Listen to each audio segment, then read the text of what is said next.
Ode on a Grecian Urn, poem by John Keats. Ode on a Grecian Urn, इसके title का मतलब जान लेते हैं।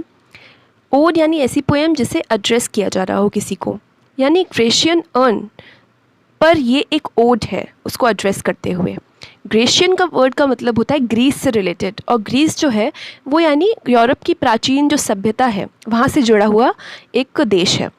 अर्न जो होता है वो जो आपको ये पिक्चर में दिख रहा है, ऐसा एक घड़े या फिर सुराही जैसा एक बर्तन होता है जिसपे कि कई उस ज़माने में खासकर एंशिएंट ग्रीस में कई सारी तरीके की कलाकारी और पिक्चर्स वगैरह बनाई जाती थी। तो ऐसे ही अर्न की बात कर रहे हैं इस पोएम में। ये जो अर्न की फ़ोटो आपको दिख रही है ये भी कीट्स ने ही स्केच की थी। कीट्स जिस अर्न की इस पोएम में बात कर रहे हैं उसमें रूरल लाइफ, गांव की लाइफ का चित्रण है, रस्टिक लाइफ वो दर्शाता है। Hi there, hope you are doing fine. आज हम इस पोएम की लाइन बाय लाइन एक्सप्लेनेशन करेंगे हिंदी में। उससे पहले कुछ बेसिक और इम्पॉर्टेंट फैक्ट्स जान लेते हैं odd on a Grecian earn के बारे में। ये one of the 6 great odds जो जॉन कीट्स ने लिखी थी उनमें से एक है। इसको भी 1819 में लिखा गया और पब्लिश भी 1819 में एनल्स ऑफ फाइन आर्ट्स में अनोनिमसली करवाया गया, यानी कीट्स का नाम इसके साथ नहीं जोड़ा गया। इसकी फॉर्म और स्टाइल के बारे में बात कर लेते हैं। ये एक ओड है, नाम से ही पता चलता है, यानी ये किसी को एड्रेस की गई है और यहाँ पे ये ग्रीशियन अर्न को एड्रेस की गई है। इसमें 5 स्टैंजास हैं जो कि सभी 10 लाइंस के हैं। इयैम्बिक पेंटामीटर इस पोएम का मीटर है। इसकी राइम स्कीम को समझ लेते हैं। हर स्टैंजा 10 लाइन का है, उसमें 2 पार्ट्स में बटी हुई है राइम स्कीम। जैसे कि पहले की जो 4 लाइंस हैं उनकी एक अपनी राइम स्कीम है और बाकी की 6 लाइंस की अपनी राइम स्कीम है। फर्स्ट 4 लाइंस की राइम स्कीम देखिए ए बी है, क्योंकि फर्स्ट लाइन में क्वाइटनेस है वो थर्ड लाइन के एक्सप्रेस के संग राइम कर रहा है, और सेकेंड लाइन में टाइम जो है वो फोर्थ लाइन के राइम के संग राइम कर रहा है। तो ए बी राइम स्कीम हो गई। सेकेंड पार्ट यानी बाकी की जो 6 लाइंस होती हैं स्टैंजा की उनको देख लेते हैं। इनकी राइम स्कीम है वो है A B C B A C. That means अब फर्स्ट लाइन में देखिए शेप जो है वो 5th लाइन के एस्केप के संग राइम्ड है।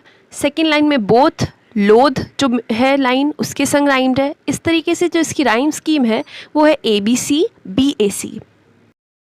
जॉन कीट्स का जो ये अर्न है ये उनकी इमेजिनेशन है, लेकिन इस इमेजिनेशन की इंस्पिरेशन के कई एक सोर्सेज हैं।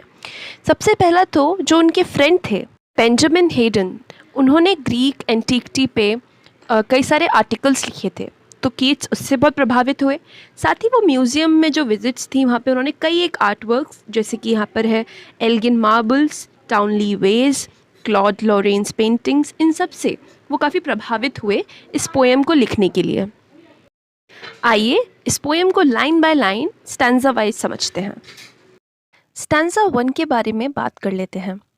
स्टैंजा 1 में पोएट डायरेक्टली ग्रेशियन अर्न को एड्रेस करते हैं, उससे बात करते हैं, और हमको ये पता चलता है कि जो अर्न है उस पर क्या क्या बना हुआ है और उसकी जो डिज़ाइन है वो कैसी है। पोएट्स कई सारे क्वेश्चंस भी करते हैं ग्रेशियन अर्न से डायरेक्टली, जो कि पोएट की जो क्यूरियोसिटी है, जो कि आर्ट के प्रति उनका लगाव और जानने की जो जिज्ञासा है उसको दिखाता है। अब लाइन बाय लाइन इस पोएम को करते हैं। Thou still unravished bride of quietness। Poet बोलते हैं पहली ही लाइन में ग्रेशियन अर्न से Thou still unravished bride of quietness। Still unravished मतलब जिसको अभी तक कोई हानि ना पहुंचाई गई हो, ब्राइड मतलब दुल्हन, और क्वाइटनेस मतलब शांति। अब इस चीज़ को हमें बहुत ध्यान से समझना होगा। अनराविश्ड ब्राइड जो होती है वो दुल्हन होती है जो अभी तक वर्जिन हो।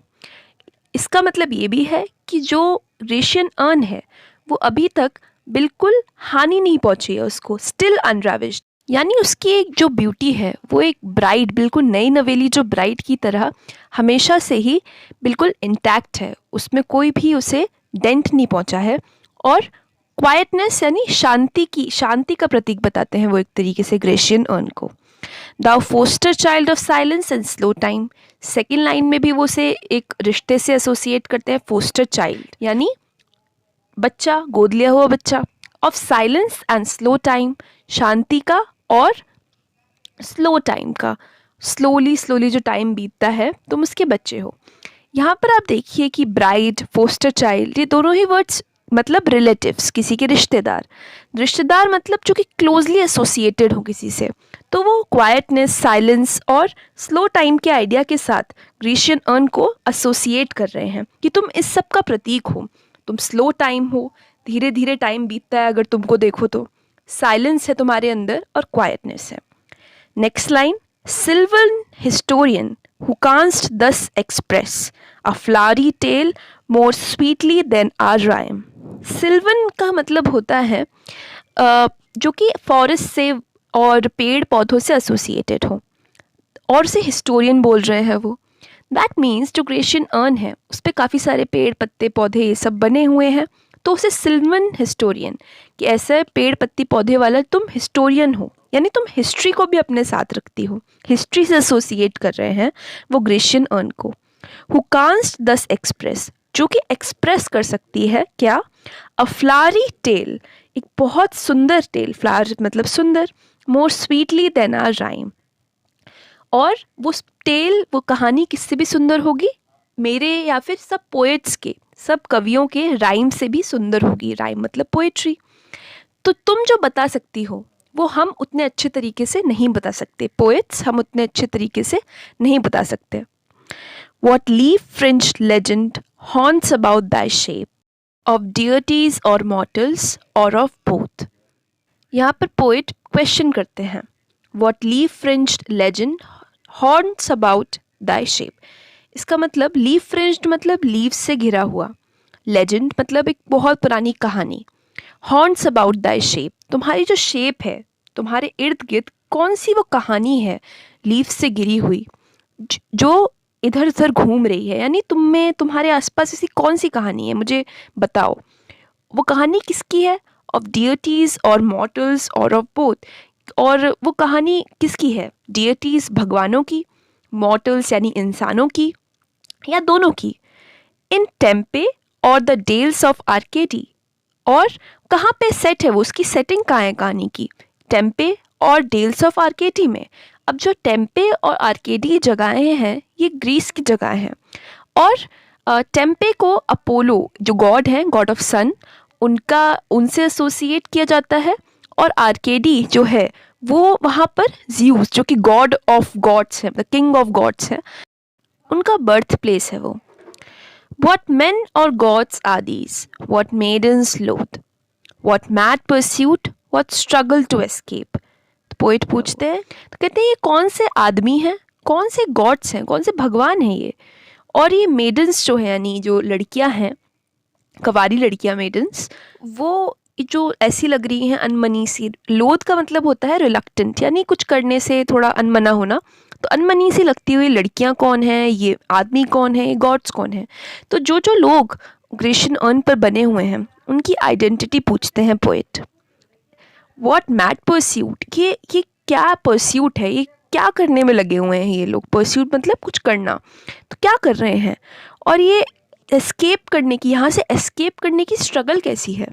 What pipes and timbrels, what wild ecstasy, और ये पाइप्स टिम्ब्रल्स ये सब म्यूज़िकल इंस्ट्रूमेंट्स हैं, ये क्या हैं ये, और what wild ecstasy यानी ये जो बिल्कुल एक अलग ही लेवल की जो एक्सटेसी है, जॉय है, एक्साइटमेंट है। पोएट को ये सब दिख तो रहा है लेकिन वो इतने ज़्यादा आश्चर्यचकित है, उस ग्रीशियन अर्न क्या है, एक पीस ऑफ आर्ट है, तो उस पर वो चीज़ इतने अच्छे तरीके से बनी हुई है, इतने आर्टिस्टिकली, कि पोएट उसमें खो गए हैं। और वो ये क्वेश्चंस ये जानते हुए करते हैं कि एक अजीब ही रहस्य है ग्रेशियन अर्न के अंदर, कि उसकी सुंदरता को कोई असल में डिस्क्राइब नहीं कर सकता। वो पूछ रहे हैं कि what mad pursuit, what main और गॉड्स, लेकिन असल में वो एक तरीके से क्वेश्चन पूछते में भी उसकी ब्यूटी को अप्रिशिएट कर रहे हैं, जिसको कोई असल में आंसर नहीं कर सकता। एक पहेली की तरह जो उसकी ब्यूटी है उसको वो पॉइंट आउट करते हुए ये क्वेश्चंस करते हैं। स्टैंजा 2 के आइडिया को थोड़ा समझ लेते हैं। यहाँ पर पोएट डायरेक्टली ग्रेशियन अर्न को अप्रिशिएट करते हैं जैसे कि असल में वो कोई सीन देख रहे हों और बिल्कुल उसमें इन्वॉल्व हो जाते हैं। इसको लाइन बाय लाइन पढ़कर इसको समझते हैं। Heard melodies are sweet but those unheard are sweeter, therefore ये soft pipes play on. Poet कह रहे हैं कि जो मेलोडीज़, जो गाने सुने हुए होते हैं वो स्वीट होते हैं, सुरीले लगते हैं, लेकिन जो सुने नहीं होते, अनहर्ड होते हैं, वो उनसे भी ज़्यादा स्वीट होते हैं। देयरफॉर ये सॉफ्ट पाइप्स प्ले ऑन। अब मेलोडी, जो म्यूज़िक असल में हम सुनते हैं, पोइट कहते हैं वो स्वीट है, लेकिन जो नहीं सुन पाते वो तो स्वीटर है, वो उससे भी ज़्यादा प्यारा है। यहाँ पर ग्रेशियन अर्न में कई सारे लोग बने हुए हैं ना जिनके पास म्यूज़िकल इंस्ट्रूमेंट्स हैं, तो हमको वो केवल दिख सकते हैं, उनका म्यूज़िक सुनाई नहीं दे सकता। तो उस म्यूज़िक को पॉइंट आउट करके वो अनहर्ड मेलोडीज़ बोलते हैं उन्हें, और कहते हैं कि ये वाली मेलोडी ज़्यादा स्वीट है क्योंकि हम इसे सुन नहीं सकते। कई बार हम जो चीज़ें रहस्यमयी होती हैं, एक मिस्ट्री होती हैं, हमें अपनी इमेजिनेशन का जिनको जानने में यूज़ करना पड़ता है, वो स्वीट होती हैं। तो वैसे ही वो बोलते हैं कि ये वाली मेलोडी स्वीट है, ज़्यादा स्वीट है, और ये सॉफ्ट पाइप्स प्ले ऑन। और जो पाइप्स यानी जो लोग इंस्ट्रूमेंट्स बजा रहे हैं, इंस्ट्रूमेंट्स बने हुए हैं ग्रेशियन अर्न पे, उससे कहते हैं हाँ इन्हें बजाओ, प्ले ऑन। नेक्स्ट लाइन्स पढ़ते हैं। Not to the sensual ear but more endeared pipe to the spirit ditties of no tone. वो कह रहे हैं कि जो तुम्हारी धुन है, मेलोडी ज़्यादा प्रिसाइजली बोले तो धुन, तो वो सेंशुअल ईयर, जो हमारा सेंसेस, जो बाहर आउटवर्ड जो हमारे ईयर्स होते हैं, उनके लिए नहीं बजा रहे हो तुम, बट मोर एंडियर्ड पाइप, लेकिन जो उससे भी ज़्यादा अच्छा पाइप है, तुम्हारा जो पाइप है, इंस्ट्रूमेंट है म्यूज़िक, वो तुम किसके लिए बजाओगे? Spirit ditties of no tone. जो स्पिरिट होती है, किसी की आत्मा होती है, डिटीज़ मतलब गाने, उसके लिए तुम अपने पाइप से एक धुन बजाओ जिसकी कोई टोन ना हो, एक साइलेंस हो उसमें, और एक शांति में भी एक धुन हो, वैसी कोई धुन बजाओ। यानी ग्रेशियन अर्न का जो गाना है, जो कि सुनाई नहीं दे रहा, लेकिन फिर भी पोइट के लिए वो इतना मेस्मराइजिंग, जिसको कहते हैं ना, इतना मोह लेने वाला है कि वो सीधे उनकी आत्मा को छूता है। नेक्स्ट लाइन्स पढ़ते हैं। Fair youth beneath the trees thou canst not leave thy song, nor even can those trees be bare. Bold lover, never, never canst thou guess. Poet जो है वो ग्रेशियन अर्न पर जो बनी हुई चीज़ें हैं उनसे मानो बातें कर रहे हैं यहाँ पे, और वो हर किसी को कुछ ना कुछ बोलते हैं। तो फेयर यूथ, यहाँ पे कोई एक यंग इंसान है, वो बीनीथ द ट्रीज, ट्रीज के नीचे बैठा हुआ है। कैंस्ट नॉट लीव, ना ही तुम छोड़ सकते हो क्या? दाई सॉन्ग, तुम्हारा अपना सॉन्ग बजाना। यहाँ पर जो एटर्निटी होती है आर्ट की, हमेशा रहती है आर्ट। तो देखिए, हमारे यहाँ कोई म्यूजिशियन हमें गाने के लिए गाना सुनाएगा, थोड़ी देर सुनाएगा और फिर बंद हो जाएगा। कोई म्यूज़िक वीडियो भी देखेंगे, वो थोड़े पॉइंट के बाद ख़त्म हो जाएगा।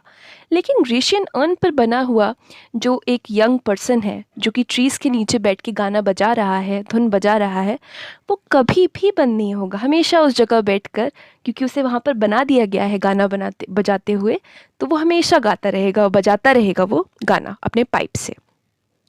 Nor ever can those trees be bare, और कभी भी वो ट्रीज़, वो पेड़ जो हैं जिसके नीचे तुम बैठे हुए हो, वो बेयर नहीं होंगे, वो पतझड़ नहीं आएगी उनके लिए। ये साफ साफ ओड टू नाइटिंगेल के जो स्टैंजाज हैं, जहाँ पे पोइट कहते हैं कि ये दुनिया किस तरीके से रहने लायक नहीं है, उसको, उस आइडिया को हल्का सा रिफ्लेक्ट कर रहा है। कीट्स की उस आइडियोलॉजी कह लीजिए, या फिर जो आइडिया होता है दुनिया का, उसको रिफ्लेक्ट कर रहा है कि ये दुनिया में कुछ रहने लायक है नहीं। और लेकिन तुम इतने ज़्यादा परमानेंट हो, तुम हमेशा बजाते रहोगे गाना। Bold lover, never never canst thou kiss. यहाँ पर पहला जो इंसान था वो था जो कि ट्रीज़ के नीचे बैठकर म्यूज़िक बजा रहा था। दूसरा, वो सीन शिफ्ट करते हैं अपना एक बोल्ड लवर, एक लवर के तरफ, और उससे कहते हैं कि कभी भी तुम किस नहीं कर पाओगे। अब क्या किस नहीं कर पाओगे? Though winning near the goal yet, do not grieve. She cannot fade, though thou hast not thy bliss. Forever wilt thou love, and she be fair. Really beautiful lines. वो कह रहे हैं कि दो विनिंग नियर द गोल, अभी किस करने की बात थी, तो गोल क्या है? किस करना। तुम उस गोल की तरफ बढ़ते रहे हो किस करने की तरफ, लेकिन तुम कभी पहुंच नहीं पाओगे वहाँ तक। डू नॉट ग्रीव, लेकिन दुखी मत हो। तो यहाँ पर सीन जो है ग्रेशियन अर्न पे वो दो लवर्स का है, और एक लवर ऐसे किस करने के लिए बढ़ रहा है अपनी बिलवेड को। तो कीट्स कहते हैं कि तुम कभी किस नहीं कर पाओगे, क्योंकि एक पिक्चर तो हमेशा पिक्चर बनी रहेगी ना, तो किस तो कभी नहीं हो पाएगी। लेकिन डू नॉट ग्रीव, चिंता मत करो, दुखी मत हो। शी कैन नॉट फेड, तुम्हारी बिलवेड भी तो हमेशा वहीं पर रहेगी। जो असली असली लोग होते हैं यानी इंसान होते हैं, वो मर जाते हैं, दूर चले हो जाते हैं एक दूसरे से, लेकिन तुम्हारी बिलवेड हमेशा तुम्हारे पास रहेगी। Though thou hast not thy bliss, for ever will thou love and she be fair. और कोई बात नहीं कि तुम्हें यहाँ अभी अपनी खुशी नहीं मिल रही है, यहाँ पर किसकी जो खुशी होती है वो नहीं मिल रही है, कोई बात नहीं। For ever will thou love, लेकिन तुम हमेशा प्यार करोगे, और शी बी फेयर, और वो हमेशा सुंदर रहेगी। बहुत सुंदर लाइन है। फिर से ओड टू नाइटिंगेल वाली पोएम यहाँ पे रिमाइंड हो रही है मुझे। एंड जो आर्ट है वो हमेशा रहती है, ये आइडिया भी। अगर आप ये लाइन्स ही कहीं कोट कर देंगे आंसर में, तो ये पूरा आपका आंसर बना देंगे कि आर्ट हमेशा कैसे एटर्नल रहती है। चलिए पढ़ते हैं next stanza, that is stanza number 3। इस स्टैंजा के आइडिया ये है कि पोएट ग्रेशियन अर्न की जो हमेशा रहने की जो ताकत है, उसकी एबिलिटी है, उसको अप्रिशिएट करते हैं। और आइए लाइन बाय लाइन पढ़ते हैं कि कैसे अप्रिशिएट करते हैं। आह, happy happy boughs that cannot shed your leaves nor ever bid the spring adieu। Poet कहते हैं कि तुम्हारी जो हैप्पी हैप्पी खुश खुश लगती हुई जो ब्रांचेस हैं, तो जो तुम्हारे ट्रीज़ हैं, ग्रेशियन अर्न पर बने हुए जो ट्रीज़ हैं, बाउज मतलब ब्रांचेस, उसकी जो डालियाँ हैं, that can not shed your leaves, और ग्रेशियन अर्न पर बनी हुई जो लीव्स हैं उन ब्रांचेस से, उन डालियों से कभी गिरेंगी ही नहीं। Nor ever bid the spring ado, और वो कभी वसंत को, स्प्रिंग को बाय बाय नहीं कहेंगी, गुड बाय नहीं कहेंगी। हमेशा वसंत उन पर आया रहेगा, हमेशा वो लीव्स अपनी डालियों पर रहेंगी। नेक्स्ट लाइन्स पढ़ते हैं। And happy melodist unwearied, for ever piping songs for ever new, more happy love, more happy happy love, for ever warm and still to be enjoyed.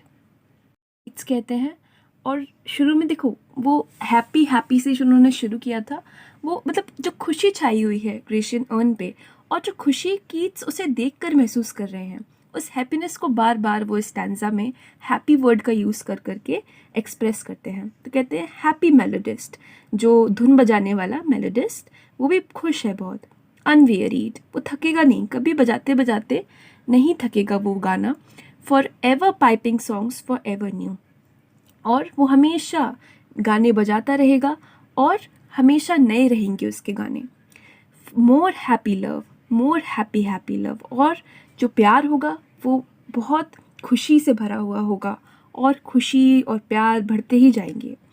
For ever warm and still to be enjoyed, और हमेशा उनमें warmth रहेगी, एक गर्माहट रहेगी, and still to be enjoyed, और हमेशा उन्हें इंजॉय किया जा सकेगा। वो कभी फेड नहीं होंगे, कभी पुराने नहीं पड़ेंगे, हर बार उन्हें देखेंगे तो कुछ नया ही सुनाई देगा। नेक्स्ट लाइन्स पढ़ते हैं।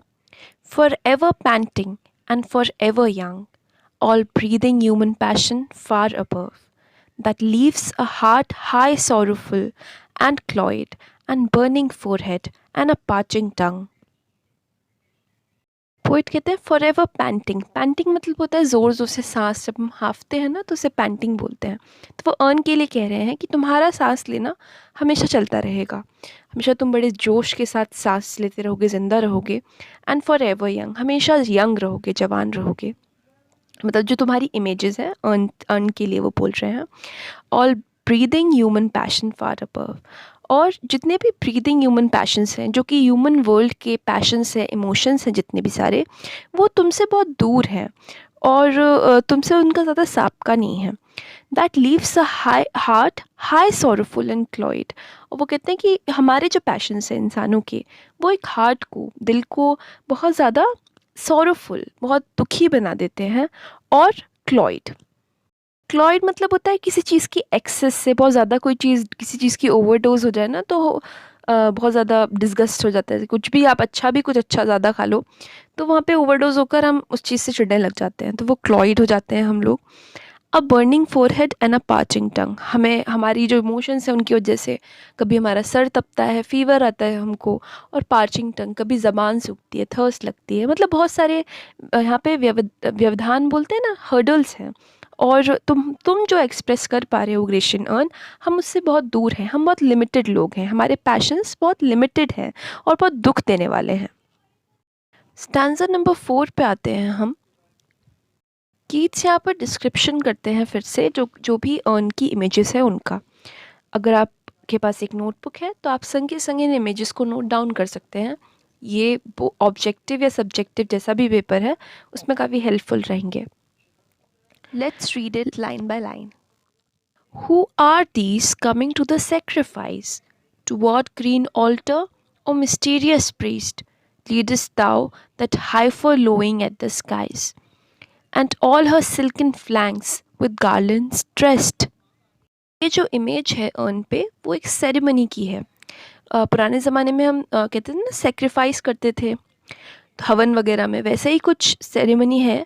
तो पोइट पूछते हैं who are these coming to the sacrifice, वो कह रहे हैं सेक्रीफाइस करने के लिए कौन लोग जा रहे हैं। To what green altar O mysterious priest lead'st thou that heifer lowing at the skies. तो कहते हैं कौन से ऑल्टर, कौन से ग्रीन ऑल्टर। ऑल्टर समझ लीजिए एक मंदिर टाइप या फिर एक जगह होती है जहाँ पे सेक्रीफाइस दिए जाते हैं गॉड को। तो कौन से ऑल्टर पे तुम जा रहे हो, मिस्टीरियस प्रीस्ट जो यहाँ उनका पादरी है और जो पूजा करने वाला है उसको वो मिस्टीरियस रहस्यमयी बोलते हैं, और ले जा रहे हो, लीडर्स मतलब ले जाना, दैट हाइफर, हाइफर मतलब काओ, लोइंग एट द स्काइज जो कि आसमान को देखकर ऐसे जो मूइंग का साउंड होता है ना वो निकाल रही है। तो उस काओ को सेक्रीफाइस के लिए ले जाया जा रहा है, लेकिन ये कौन सा ऑल्टर है और ये कौन सा मिस्टीरियस प्रीस्ट है जो उनसे पता नहीं कहाँ ले जा रहा है, वो पूछते हैं। All her silk in flanks with garlands dressed, और वो मतलब ऐसे कहाँ जा रही है जब सारे वो सेरेमनी वाले जो सिल्क वाले कपड़े उसे पहना के ले जाया जा रहा है, और गार्लैंड्स मालाएं भी टांगी गई हैं उसके गले में। होता है ना जिसको हम सेक्रीफाइस करते हैं, जिन जानवरों को करते थे उनको पूरा सजा धजा के ले जाया जाता था, तो वैसे ही उस काऊ को ले जाया जा रहा है। तो पोइट पूछ रहे हैं कि कहाँ जा रहे हो तुम लोग। Next lines. What little town by river or seashore or mountain built with peaceful citadel is emptied of this folk this pious morn? And little town thy streets for evermore will silent be, and not a soul to tell why thou art desolate can ever return.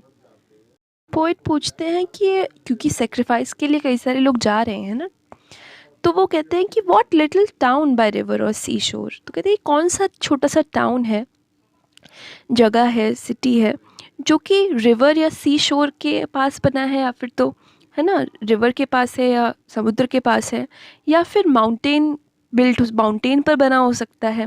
Peaceful सिटिडल, सिटिडल city का ही एक part होता है जो किलाबद्ध होता है या फिर थोड़ा सा जो हाई उस पर बनाया जाता है सिटी के अंदर ही। तो ये टाउन जिसमें एक पीसफुल सिटाडेल है, शांति भरा एक सिटाडेल है, जो माउंटेन पे हो सकता है या सी शोर पे हो सकता है, वो कौन सा टाउन है और जो कि आज खाली होने जा रहा है। इज़ एम्प्टीड ऑफ दिस फोक, जो कि अपने लोगों से जो ये लोग जा रहे हैं खाली होने वाला है। दिस पायस मॉर्न, और इस शुभ मॉर्निंग पे, पायस मतलब पवित्र, तो इस शुभ दिन कि कौन सा टाउन है छोटा सा जो कि अपने लोगों से खाली होने जा रहा है, लोग उसे छोड़ रहे हैं। And little town thy streets for ever more will silent be, and not a soul to tell why thou art desolate can ever return. और लिटिल टाउन, तुम्हारी स्ट्रीट्स, तुम्हारी गलियाँ, तुम्हारे गलियारे, रोड्स हमेशा ही साइलेंट रहेंगे, है ना। Ever more will silent be and not a soul to tell, और एक आत्मा, एक कोई इंसान नहीं मिलेगा क्या बताने के लिए, why thou are desolate can ever return, और तुम क्यों खाली पड़ गए ये बताने के लिए कभी कोई होगा नहीं, क्योंकि ग्रेशियन अर्न पे जो बन गया वो बन गया, लोग उसे छोड़ के जा रहे हैं तो जा रहे हैं, वो टाउन हमेशा खाली रह जाएगा जहाँ से वो लोग जा रहे होंगे। कैन एवर रिटर्न, और वो कोई भी बताने वापस नहीं आएगा तुमको टाउन कि तुम क्यों खाली हुए। पढ़ते हैं इस पोएम का 5th और लास्ट स्टैंजा। ये पोएम एंड होती है स्टैंजा के साथ, और यहाँ पर पोइट एक थोड़ा दूर से लुक लेते हैं हमारे ग्रेशियन अर्न का। अभी तक वो स्पेसिफिकली एक एक पिक्चर देख रहे थे, कभी लवर तो कभी यूथ, कभी लोग जाते हुए सेक्रीफाइस को, लेकिन अब एक जनरल व्यू लेते हैं ग्रेशियन अर्न का और इस पर बोलना शुरू करते हैं और इस पोएम को ख़त्म करते हैं। लाइन बाय लाइन इसको समझते हैं। Poetic shape, fair attitude with breed of marble men and maidens overwrought। पहले इन दो लाइंस को देखते हैं। पोएट कहते हैं ग्रेशियन अर्न से एटिक शेप। एटिक जो वर्ड होता है उसका मतलब ग्रीस से ही होता है, तो ग्रीस ग्रेशियन अर्न है, तो कहते हैं ग्रीस की शेप यानी हमारा अर्न, फेयर एटीट्यूड, जो तुम्हारा एटीट्यूड है वो कैसा है, फेयर है, सुंदर है, with brede of marble men and maidens overwrought. और मतलब ब्रीड क्या होता है कि बहुत ज़्यादा जब बहुत घुमावदार काम होता है ना, और एक तरीके से गोहा हुआ जो काम होता है उसे ब्रीड कहते हैं। ऑफ मार्बल मैन, उस पर क्योंकि ग्रेशियन अर्न पे मार्बल मैन बने हुए हैं और मेडन्स बनी हुई हैं, लड़कियां बनी हुई हैं। ओवररॉट, ओवररॉट का मतलब होता है बहुत एक्साइटमेंट से भरा हुआ, लेकिन यहाँ पर मतलब है कि जब मार्बल पे किसी चीज़ का बहुत घुमावदार और बहुत जो इंट्रिकेट काम होता है उसे ओवररॉट कहते हैं। तुम पर क्या बने हुए हैं, मार्बल मैन और लड़कियाँ तुम पर बनी हुई हैं। With forest branches and the trodden weed, thou silent form dost tease us out of thought, as doth eternity, cold pastoral। और ग्रेशियन अर्न पे क्या बना हुआ है, फॉरेस्ट ब्रांचेस, पेड़ों की डालियाँ, और ट्रोडन वीड, वीड्स होते हैं ना जो पौधे, जो अनचाहे पौधे होते हैं कहीं भी उगाते हैं, तो वो ऐसे मसले हुए जिन पे लोग चल के चले जाते हैं, वैसे वीड्स बने हुए हैं। Thou silent form, poet Grecian urn को यहाँ पे क्या बोलते हैं, साइलेंट फॉर्म। शुरू से ही वो उसे साइलेंस के संग एसोसिएट कर रहे हैं, उसे फोस्टर चाइल्ड ऑफ साइलेंस भी कह रहे हैं। Dost tease us out of thought as doth eternity, तुम हमें हमारे खुद के जो थॉट होते हैं, विचार होते हैं, जो हम अपनी रोज़मर्रा की चीज़ें सोचते हैं उनसे बाहर निकाल देते हो। दैट मीन्स कि हम नॉर्मली सोचते हैं हमारी प्रॉब्लम्स क्या हैं, हमारी खुशियाँ क्या हैं, हमारे दुख क्या हैं, लेकिन एट द सेम टाइम जब हम कोई बहुत अच्छी चीज़ देखते हैं, फॉर एग्ज़ाम्पल हमने ताजमहल देखा, तो हम सोचने लग जाते हैं कि कितनी सदियों से ये बना हुआ है और लोग आते हैं चले जाते हैं, कितने सारे विचार आते हैं और हम बहुत छोटे लगने लग जाते हैं खुद को, खुद की नज़रों में, जैसे एटर्निटी करती है, यानी जो भी एटर्नल चीज़ें होती हैं वो हमें खुद के थॉट से बाहर निकाल लेती हैं।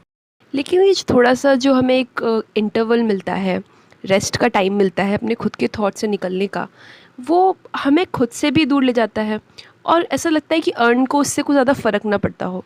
तो कोल्ड उन लोगों को कहा जाता है जिनको किसी के कोई भाव से फ़र्क ना पड़ता हो, क्योंकि तुम्हें ह्यूमन भाव से कोई फ़र्क नहीं पड़ रहा, इसलिए उनसे वो कोल्ड पेस्टोरल बोलते हैं। पेस्टोरल इसलिए क्योंकि वो गाँव वगैरह को दर्शा रहा है और पेस्टोरल का मतलब भी गाँव से ही होता है। नेक्स्ट लाइन्स पढ़ते हैं। When old age shall this generation waste, thou shalt remain in midst of other woe. Then ours, a friend to man, to whom thou sayest, beauty is truth, truth beauty. That is all ye know on earth and all ye need to know. Lines में poet कहते हैं कि जब old age, जब हम बूढ़े हो जाते हैं, इस जनरेशन को वेस्ट कर देगी, जो हमारी पूरी जनरेशन है, और ये बात आज भी फिट बैठती है, वेस्ट कर देगी। दाउ शैल्ट रिमेन, ग्रेशियन अर्न, तुम तब भी रहोगे, इन मिस ऑफ अदर वो, और जब दूसरे नए दुख होंगे, नई जनरेशन आएगी फिर, जब तुम होगे और उसके नए दुख होंगे, उनके बीच में भी तुम रहोगे। देन आर्स, मतलब वो दुख हमारी वाली जनरेशन से अलग होंगे। देन आर्स का मतलब हमारी जनरेशन से जो अलग दुख होंगे दूसरी जनरेशन के। A friend to man to whom thou sayest, तुम इंसान के दोस्त बन के रहोगे और उससे तुम कहोगे beauty is truth, truth beauty, that is all. वो क्या कहोगे, ये सबसे फेमस लाइन है इस पोएम की और जॉन कीट्स का सबसे फेमस कोट है, ब्यूटी इज़ ट्रुथ। कहते हैं ना सत्यम शिवम सुंदरम, तो ब्यूटी यानी सुंदरता ही सच्चाई है, सुंदरता ही सत्य है, और जो सच्चाई है यानी सत्य है वही सुंदरता है। दैट इज़ ऑल, यही है ई नो ऑन अर्थ, जो हम अर्थ पे इस दुनिया में जानते हैं, और यही हमें जानने की केवल ज़रूरत है। इसके अलावा हमें कुछ भी जानने की ज़रूरत नहीं है कि ब्यूटी ही सच है और सच ही ब्यूटी है, क्योंकि ग्रेशियन अर्न की ब्यूटी ही उसको अल्टीमेट सच बना दे रही है। वो हमसे रहेगा प्रेजेंट हमेशा इस दुनिया में। इसके थीम्स के बारे में बात कर लेते हैं। पहला थीम जो है इस पोएम का वो है इमॉर्टैलिटी वर्सेस मॉर्टैलिटी, कि जो ग्रेशियन अर्न है यानी जो आर्ट है वो हमेशा इमॉर्टल है, हमेशा रहती है, और हम लोग मॉर्टल हैं। ये एक थीम हो गया। दूसरा जो थीम है वो है ब्यूटी का, कितना वो ब्यूटीफुल है। और ट्रुथ का भी एक थीम है कि ब्यूटी ही ट्रुथ है, ट्रुथ ही ब्यूटी है। तीसरा जो इसमें एक थीम आता है वो है आर्ट, हिस्ट्री और एस्थेटिक आपस में कैसे रिलेटेड हैं और पोएम का उस पर कैसे इम्पैक्ट है। क्योंकि पोएट जो अर्न उनका है वो हिस्ट्री का भी पार्ट है, आर्ट का भी पार्ट है, और वो एस्थेटिकली बहुत प्लीजिंग है, यानी वो ब्यूटीफुल है।